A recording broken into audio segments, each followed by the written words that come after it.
네, 안창호 위원장님 고생이 많으십니다. 예.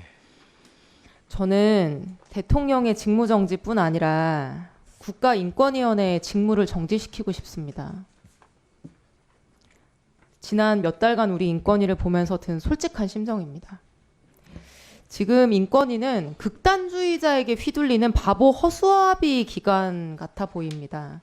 정말 어쩌다가 이 지경까지 됐을까 그런 심정이 들고요. 인권위가 권력자를 보호하기 위해서 만든 기관은 아니죠, 위원장님?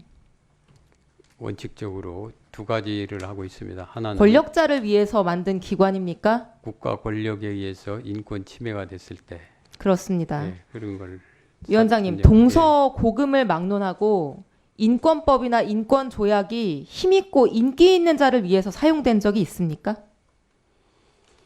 아시는 사례가 있습니까? 제가 아는 사례는 없는 걸로 알고 있습니다. 제가 아는 사례도 없습니다.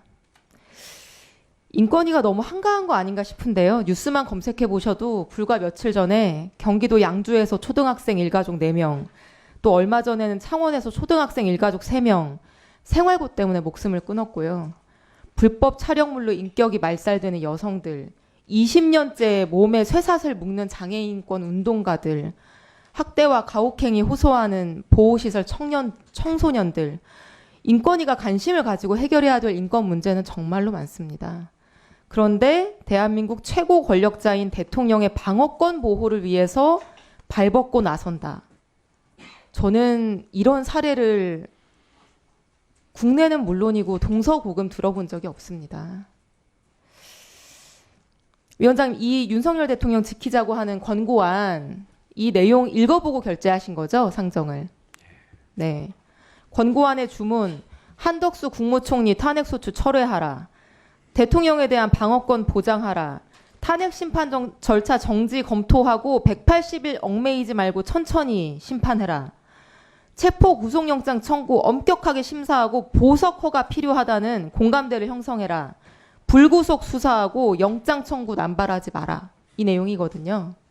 그렇죠? 이 권고안 내용은 누구의 어떤 인권을 보호하기 위한 겁니까? 거기에 뭐 이것도 뭐라고 말씀을 하시겠지만 이런 거기에는 뭐 피고인의 인권이라고 할까요? 그런 부분이 아직까지 기소가 안 됐으니까 피의자겠네요. 윤석열 피의자의 인권을 보호하기 위한 권고안으로 뭐 보입니다. 법적으로는 뭐 피의자나 피고인이나 다 인권의 보호 대상은 될 수 있으니까요. 위원장님, 인권위가 지금까지 약자들을 위해서 수사기관의 불구속 수사를 권고하거나 그런 사례는 있습니다.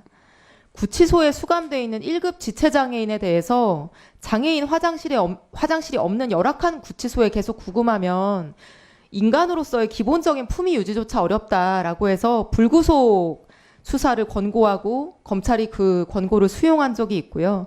2014년에도 고교 특수학급 재학 중인 지적장애인 학생에 대해서 미성년자 조사할 때 욕설하고 폭행한 경찰관에 대한 징계를 권고하고 경찰이 그 권고를 받아들여 시정 조치한 적이 있습니다. 근데 이렇게 장애인이나 소수자와 같은 약자에 대한 수사 말고 대통령이나 장관급 공무원에 대한 수사, 징계 절차에서 인권위가 이번과 같은 유의 권고를 낸 적은 없죠? 제가 볼 때 없는 걸로 알고 있습니다. 네, 제가 볼 때도 없습니다. 이게 왜 없냐면요. 외국에도 왜 이런 사례를 우리가 들어본 적이 없냐면은 우리가 흔히 인권은 약자를 위해 존재하는 거라고 말하기 때문입니다. 우리가 동등함을 강조하는 거는 스스로 동등한 권리를 누리기 어려운 약자들이 동등해지기 위해서 그 동등함이 필요하기 때문입니다. 이미 충분한 사회적인 권력과 큰 자원을 가지고 있는 권력자가 또는 저명인사가 나도 일반 시민이나 약자들과 동등하게 권리를 보호해달라. 인권위가 나서서 이 권리를 보호하자라고 하는 거는 인권도 아니고 평등도 아니고 오히려 권리를 독점하는 태도일 수 있다라고 저는 생각을 합니다. 약자에게는 관대하게, 강자에게는 엄정하게, 이게 법의 정신이고 인권의 정신이죠. 어떻게 생각하십니까? 원칙적으로 맞습니다. 네. 이 윤석열 대통령의 방어권 보장과 불구속 수사 촉구하는 이 권고안도 약자에게는 관대하게, 강자에게는 엄정하게 이 정신이 반영된 것인가요? 네, 앞으로 그거는 우리 인권위에서 논의해서 그 결정이 나갈 겁니다. 잘 판단해 주시기 바랍니다. 예, 예. 이상입니다.